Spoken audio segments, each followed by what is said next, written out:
그래서 하나님이 강도에게 약속하신 이 낙원, 파라데이소스라는 것은 지옥에 반대되는 것으로서 거기에는 낙원에는 영생이 있는 것입니다. 우선 낙원에는 무엇보다도 생명나무가 있습니다. 생명나무의 열매를 먹고 영생할 수 있어요. 그래서 계시록에는 그에게는 내가 하나님의 낙원에 있는 생명나무의 열매를 주워 먹게 하리라. 그래서 내가 함께 낙원에 있으리라는 이 낙원이라는 것은 옛날에 그 에덴 동산에 있던 그 생명나무를 네가 먹게 만들겠다 이거야. 먹게 해주겠다 이거야. 이 계시록 7장에. 그런데 이 생명나무는 바로 하나님께서 최초의 창조 당시에 상존하신 에덴 동산에서 있던 나무가 바로 이 생명나무입니다. 그가 아담이 그 손을 내밀어 생명나무의 열매도 따먹고 영생할까? 하나님이 그 사람을 내쫓으시고 에덴 동산 동쪽에 그룹과 두루도는 불칼을 두어 생명나무의 길을 지키게 하시니라. 그러나 이런 사실을 주목해 볼 때 낙원, 곧 에덴 동산의 낙원은 에덴 동산의 다른 표현이라고 이해할 수 있습니다. 아니, 에덴 동산은 인간이 쫓겨난 곳이라고 한다면 말을 바꾸어서 낙원은 하나님께서 처소를 예비하신 곳, 곧 주님이 우리와 함께 거하기를 원하신 곳, 그것을 낙원이라고 이해할 수 있습니다. 왜냐? 예수님 뭐라 했어요? 내 아버지 집에 거할 곳이 많도다. 내가 너희를 위하여 거처를 예비하러 가노니 가서 너희를 위하여 거처를 예비하면 내가 다시 와서 너희를 내게로 영접하여 나 있는 곳에 너희도 있게 하리라. 그런데 낙원을 사도 바울이 어느 아는 사람이 이미 다녀왔다고 보고를 하죠. 그가 낙원으로 끌려가서 말로 표현할 수 없는 말을 들었으니 사람이 가히 이르지 못할 말이로다. 이 말을 낙원의 실제를 우리들에게 증언해 준 것입니다. 더욱이 그가 학자들의 측식대로 사도 바울이었다면, 여러분이 성경 읽으면서 이런 질문 교인들에게 들으셨을 거예요. 여기 3층 세계에 올라간 사람이 누굽니까? 근데 이제 대략으로 학자들이 얘기하기는 사도 바울일 것이다 이렇게 얘기합니다. 그러나 정확하게 누구인지는 모릅니다. 그러나 만일에 사도 바울이 혹시 이런 3층 세계까지 가서 낙원에 올라간 사람이라면 낙원이 있다고 하는 것은 아주 명백한 사실입니다. 따라서 예수 그리스도의 부활을 믿는 그리스도인들이 부활 이후에 거할 것이 어디냐? 그것은 낙원이라는 겁니다. 그리고 낙원에서 그리스도인들이 예수님과 함께 할 것이라는 것도 명백합니다. 따라서 결과적으로 예수님께서 강도에게 내가 이제 오늘 나와 함께 낙원에 있으리라 약속해 주신 그 낙원은 실제하는 것입니다. 근데 많은 지금 묵시문학 연구가들이 이 성경에 나오는 낙원을 그렇게 생각하지 않아요. 실제하는 것으로 생각하지는 않습니다. 그래서 우리 키리그마 신학연구원이 왜 그러냐면 소위 서구의 역사비평학이라는 것을 받아들이고 나서 성경이라든가 묵시문학이라든가 이런 것들을 실제의 증언으로 생각하지 않고 인간들의 환상이나 비전으로 이렇게 해석을 합니다. 그런데 제가 이번에 혹시 정지령 교수님 김철선 교수님에게서 배우셨어요? 예. 네. 김철선 교수님이 이 요한계시록에 대한 연구를 많이 해주셨습니다. 그리고 묵시문학에 대한, 제가 여기서 이제 시간 연구를 하면서 그분의 책을 많이 읽는데, 전에도 얘기했지만 우리나라의 신학자들 가운데 외국 신학자에 못지않는 분들이 여러 분 계십니다. 전에도 얘기했지만 전경련 박사님이라든지, 그 다음에 김철선 교수님이 소위 존 브라이트의 하나님의 나라에 대한 책도 번역을 하셨고요. 또 이 지혜문학에서는 감리교에 있었던 구덕관 교수님이라는 분입니다. 구덕관 교수님한테서 배우셨나요 또? 네. 우리 정진영 교수님 아주 훌륭한 교수님들이 많이. 그런 분들이 그나마 그래도 여러분 잘 모르시지만 우리나라의 세계적인 신학자의 버금가는 신학자들로 계십니다. 그러니까 여러분이 꼭 외국 것만 좋아하지 마시고 우리나라 신학자 우리 박봉남 교수님 같은 분도 바르트의 신학에 전임 가지고 있습니다. 신약의 전경련 박사님 같은 분은 포스 같은 신학자들이 인용할 정도로 훌륭한 분입니다.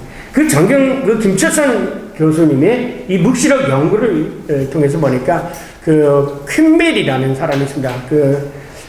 퀸멜을 인용하면서 퀸멜 신학자도 사전에 지금까지 이 묵시록을 하나의 어떤 환상적인 거 그런 걸 얘기하지만 사실은 낙원이 실제하는 것으로 이렇게 실제하는 것으로 이렇게 증언된 것으로 보고 있습니다. 자, 그러나 현대 대부분의 신학자들은 낙원을 이 죽음과 부활 사이의 하나의 중간 상태 혹은 중간에 거할 것으로 이해를 해왔습니다. 그래서 생긴 게 뭐냐면 이게 연옥이 된 거죠.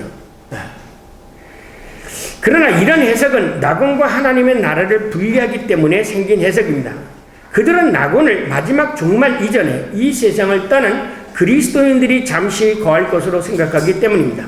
바로 이러한 생각에서 로마 카톨릭의 연옥 사상이 생긴 것입니다. 그리고 이 죽음 이후에 대한 것을 어떻게 생각하는가 각주 2번에 보면 이 종말에 대한 문제를 최근 조직신학자로서 자세하게 이렇게 천년설이라든지 이런 것들을 여러 신학자들의 그 해석을 잘 소개한 책이 뭐냐면 몰트만이 Das Kommen Gottes 오시는 하나님이라는 책 속에 혹시 찾아보시면 제가 한 거하고 비교해서 도움이 되실 거라고 생각합니다. 그 연옥으로 생각하는데 이 연옥은 아니죠. 바로 이런 생각에서 로마 카톨릭 연옥 생성이 생긴 것입니다. 그러나 예수님은 이 세상과 저 세상의 동시성을 이미 선포하셨어요. 동시성. 네가 땅에서 풀면 하늘에서도 풀리고 땅에서 메이면 하늘에서도 메이다. 성경에서 예수님이 이거는 네가 사람들 앞에서 나를 신하면 나도 천사에 이를 때 너를 신하고 네가 사람들 앞에서 나를 부인하면 나도 천사장에 이를 때 너를 부인하고 이 세상에서의 삶이 곧 하나님 나라에 들어가느냐 안 들어가느냐라는 거하고 일치되는 것으로 이렇게 예수님이 설명을 하셨는데 그런데 이 중간기가 있다고 생각합니다. 예를 들면 그 오스카 쿨만의 그리스도와 시간이라는 그 책 속에서도 그렇고 그 다음에 소위 영혼 불멸과 죽은 자의 부활이라는 책 속에서도 그렇고 논문에서도 그렇고 이 중간기 시간을 얘기하고 있는데 중간기 시간은 헬라 철학자들의 사고에서 유배되어진 거고 또 많은 신학자들에게 사고지만 성경은 이 옥놀이라는 것을 중간기라는 개념이 아니라 이제부터라는 것이 성서 자체 내에 있는 증언이라고 저는 생각합니다. 자, 그래서 뿐만 아니라 전도 여행을 돌아온 제자들에게 예수님이 뭐라고 말합니까? 예수께서 이르시되 사탄이 하늘로부터 번개같이 떨어지는 것을 내가 보았다. 그러니까 이미 사탄이 진멸되는 것을 나중에 진멸되는 것으로 얘기하지는 않어요. 이 말씀하신 것으로 보아 죽음 이후의 시간은 이 세상의 시간 개념에 따라 전후가 있는 것이 아니라 시공간 지평융합 속에서 동시적으로 이해되어야 할 것이다.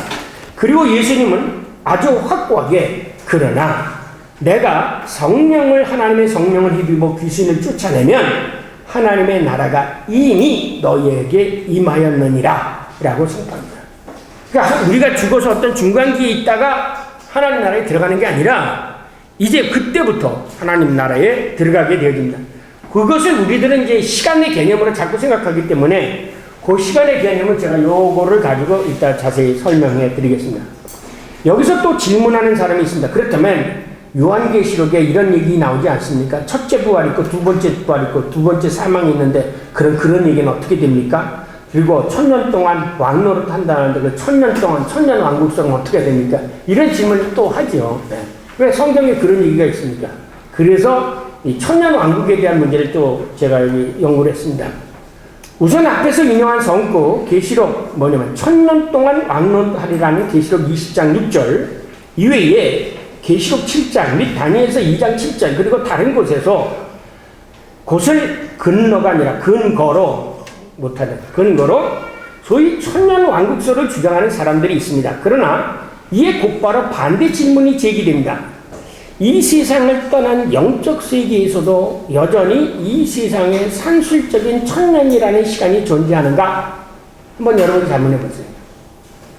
이 세상을 떠나서 영혼의 세계에 들어갔는데 그 영혼의 세계 속에서도 산술적인 시간의 계산을 가지고 있는가? 불교처럼 무슨 49일 이후에 거기 가는 거냐? 만약에 예라고 답변하면 영혼이라는 개념이 의미가 없어집니다. 영생이라는 것과 이 세상의 차이가 없어지죠. 만약 아니오라고 대답하면 그렇다면 천년이라는 것이 뭔가 이렇게 역질문이 생기죠. 그러면 우리가 이 세상에 있는 그 천년의 숫자대로 죽은 이후의 세계 속에서도 오늘 24시간이 서로 계산되어지는 천년이라는 게 있는 건가? 이런 질문이 생기지 않습니까? 그래서 이 두 가지 천년설에 대한 문제를 얘기할 때 예라고 대답해도 문제가 생기고 아니라고 하고 얘기라고 대답해도 문제가 생기는 게 이 천년왕국설입니다. 그래서 이 세상과 저 세상이 구별되지 않기 때문에 즉 저 세상 영원한 세계에서도 이 세상의 시간이 여전히 존속된다는 것을 뜻하기 때문에 천년설을 완전 인정할 경우 따라서 천년이라는 개념을 우리는 이 세상의 24시간의 시간 개념으로 이해할 것이 아니라 은유적으로 이해해야 할 것입니다. 이제 묵시문학에 가지고 있는 특성에 대해서 제가 조금 이따 말씀을 드리겠지만 왜냐하면 히브리 인지구조에 의하면 묵시문학의 숫자는 상징적인 의미를 가지고 있습니다. 예를 들면 40이라는 숫자, 14만 4천 혹은 3, 7, 10이라는 의미를 가지고 있습니다. 그런데 이 숫자에다가 의미를 부여한 사람이 누구냐면 여러분이 잘 아는 수학자 피타고라스입니다. 그 피타고라스가 숫자에다가 의미를 부여하기 시작을 했습니다. 네. 그런 것처럼 헬라 철학 속에서는 이 숫자의 의미적인 것을 여기서 혹시 요한계시록도 헬라 철학의 영향을 받아서 숫자의 의미를 부여한 것이 아니냐 그렇게 해석하는 사람도 있습니다. 어쨌든 묵시문학에서의 나타나는 숫자라는 것은 이 지상의 산술적인 양적 숫자가 아니다. 상징적인 숫자다. 한마디로 말하면 천년은 세세를 영원 무궁을 혹은 영원히를 뜻하는 것입니다.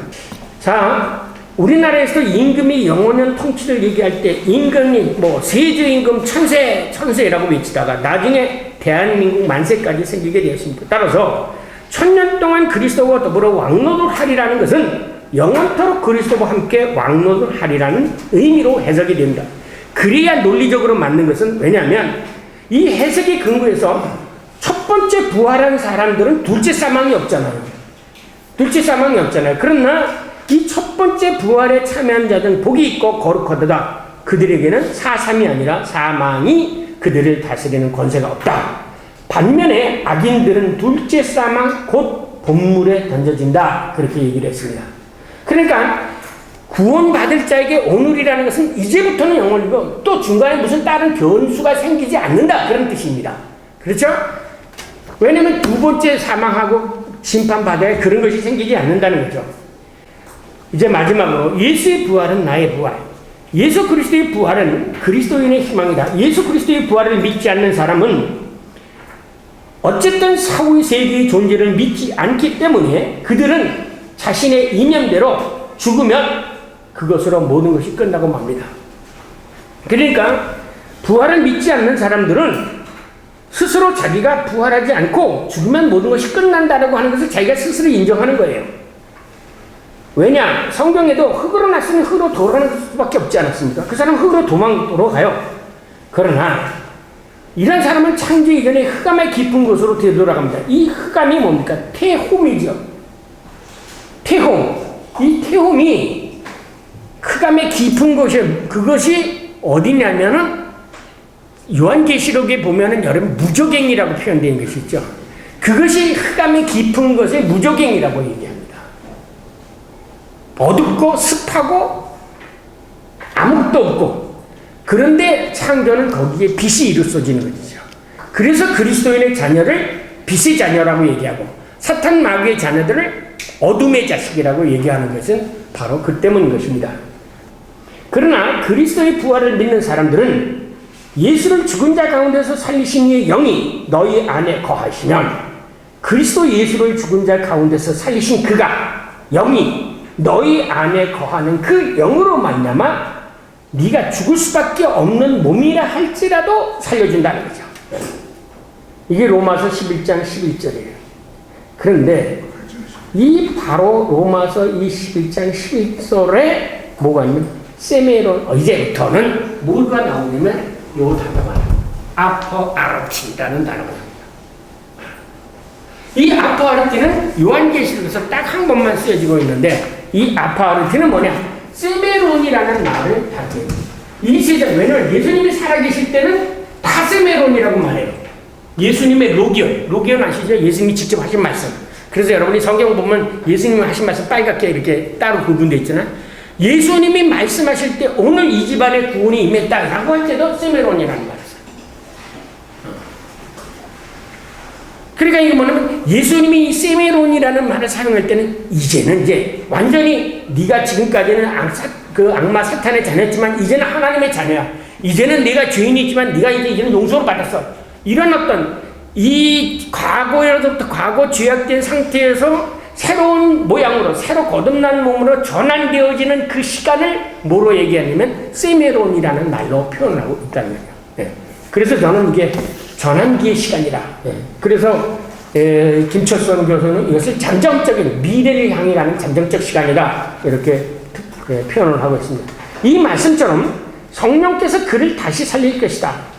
태초에 인간을 창조하실 때 흙으로 세상에 사람의 형상을 만드시고 그의 코에 생기를 불어넣으셨듯이 우리에게 부활의 생기를 불어넣었음으로써 썩어질 것이 썩지 아니하는 몸을 덧입어 부활할 것이다. 부활한 자는 우리 주님과 함께 예수님께서 예비해 놓으신 처소 낙원에서 생명나무가 있는 곳에서 예수님과 함께 거할 것이다. 이것이 예수 그리스도의 부활을 통하여 모든 그리스도에게 약속된 희망이다.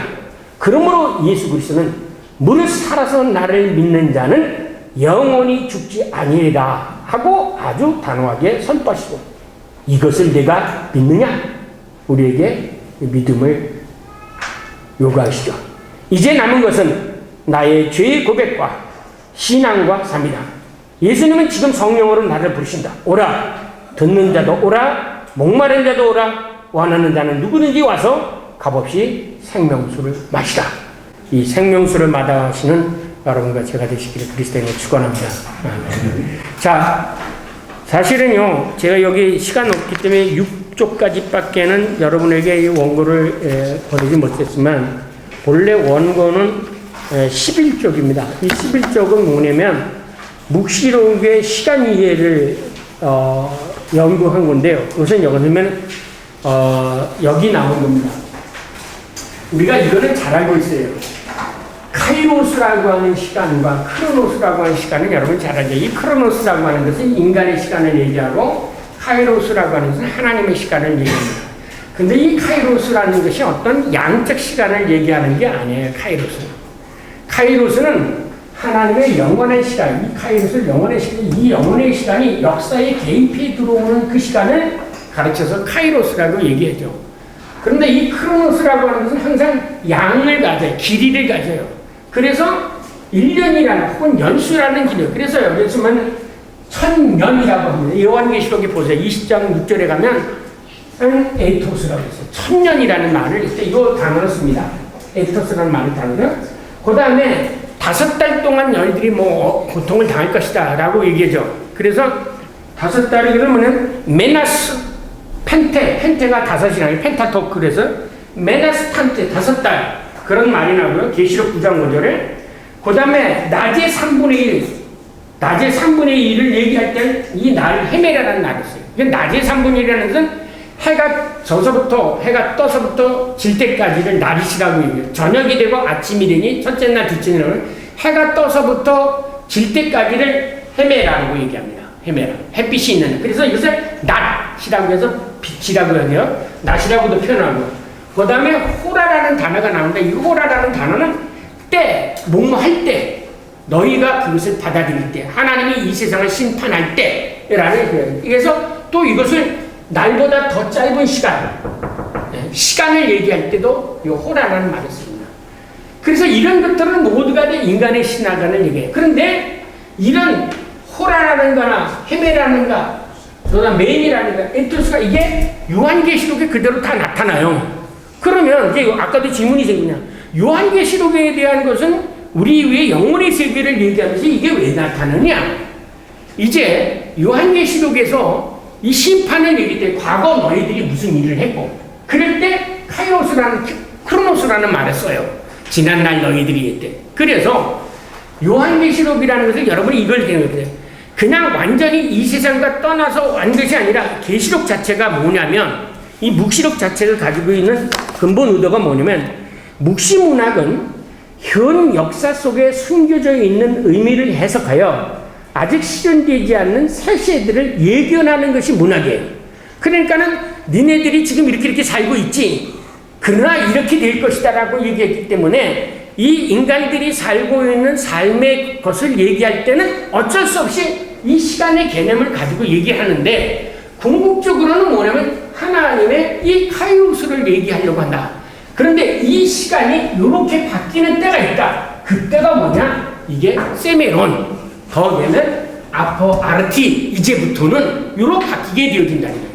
그래서 여기 속에서 나타나는 그 단어들이 어쩔 수 없이 이 세상의 시간과 영혼의 시간이 같이 겹쳐지는, 제가 늘 잘 사용하는 시간과 공간의 지평융합적으로 계시록이 기술되어져 있다라는 것입니다. 이것이 묵시문학을 이해하고 있는 것에서 가장 중요한 건데, 이 묵시문학에 있는 것에 있는 이 단어들이, 이 크로노스적인 단어가 나왔다고 해서 이것을 이 지상적에 있는 시간으로 해석에 끌고 내려가게 되면 어떤 현상이 생기면, 저 세상에 가서도 내내 이 세상에 있는 시간을 가지고 갈 수밖에 없는 그런 논리적 모순이 생긴다는 거죠. 그러나 묵시문학에서는 이 세상이 앞으로 영원한 하나님의 나라로 어떻게 갈 것인가, 그리고 그곳에 가면 이 세상적 것이 어떻게 변할 것인가를 얘기해 주기 때문에 묵시문학에서는 시간의 개념에 있어서는 항상 시간과 공간의 지평융합적인 표현으로 나타날 수밖에 없다. 따라서 천년 왕국설도 우리들이 생각하는 것처럼 2000년, 3000년 그 기간이 아니라 거기서 세세 무궁토록 지배할 것이다 라는 의미로 해석이 되어야 성경에 대한 해석이 정확하게 되어진다는 것이다. 그렇다면 우리가 그러면 죽으면 어떻게 했느냐? 우리는 오늘 이제부터는 죽는 순간 하나님의 나라에 가게 됩니다. 그 다음에 어느 떡이 있으나 그거는 우리의 시간을 이미 떠난 거예요. 우리가 살고 있는 이 시간을 이미 떠났기 때문에 그거는 측정 불가능한 시간이 되어버리는 거예요. 그래서 그렇다고 시간이 없는 시간이 아니라 무시간적인 게 아니라 측정할 수 없는 시간이죠. 측정할 수 있는 시간이 카이로스요. 측정할 수 없는 시간은 측정할 수 없는 시간이 카이로스고 측정할 수 있는 시간이 크로노스라는 거죠. 이 세상적인 것이죠. 예. 그래서 그 시간에 대한 문제는 백날 연구를 해봐도 답이 없다. 그래서 지금까지 신학자들에게 공통된 의견이 없다. 각자가 다 이런 의견 저런 의견이 있을 수 있을 뿐 여기에 대한, 그리고 천년왕국설에 대한 해석도 명백하지 않다. 그것은 여러분이 아는 멀뚱만에 오시는 하나님의 이라는 책을 거기 참고하시면 거기에서 자세히 나올 수가 있습니다. 그러나 분명한 것은 결론적으로 얘기하면 우리는 하나님과 함께 하시다. 낙원에서. 그 낙원이 어디나 거기에는 생명이 있는 것이다. 이 세상은 죽을 수밖에 없는 생이지만 거기에는 생명이. 그래서 우리가 이 세상에서 그리스도를 영접하는 순간 성령에 의해서 영원히 죽지 아니할 것이다 라는 것이 우리들에게 약속되어진 것입니다. 그 요한계시록 맨 나중에 가면은 이 세상의 달과 해의 빛을 잊어버리고 요한계시록 20장에 가면은 뭐가 되냐면 예수님이 등불이 되어요. 예수님이 빛이 되어서요. 그렇게 되어진 것을 보면 이 세상 예수님이 살아계실 때 묵시록 마태복음에는 언제가 옵니까? 이 세상에 빛이 있고 그런 것처럼 이 나를 계수하는 이 크로노스적인 시간의 개념이 없어져 버려요. 맨 나중에. 그래서 오늘 가서도 맨 나중에 요한계시록 21장과 22장만 보세요. 어디서부터냐면 사탄이 멸망되어진 것부터 이렇게 끝에만 보면 오늘 요한계시록의 마지막은 뭐냐면 이 시간이 없어지는 거예요. 그러니까 태양과 달이 있어야 이 시간이 성립됐는데 태양과 달이 없어지기 때문에 마지막 하나님의 카이로스 시간밖에 없어져요. 그러나 요한계시록은 우리 이 세상에서 이 묵시를 얘기하기 때문에 이 세상적인 시간과 그 다음에 영원한 하나님의 시간이 같이 오버랩해서 나오기 때문에 어쩔 수 없이 이 카이로스적인 크로노스적인 시간의 개념을 얘기하지만 이거는 우리들이 생각하는 이 세상의 시간 개념이 아니다라는 것을 이해하십니다. 자, 이것으로 마치겠습니다.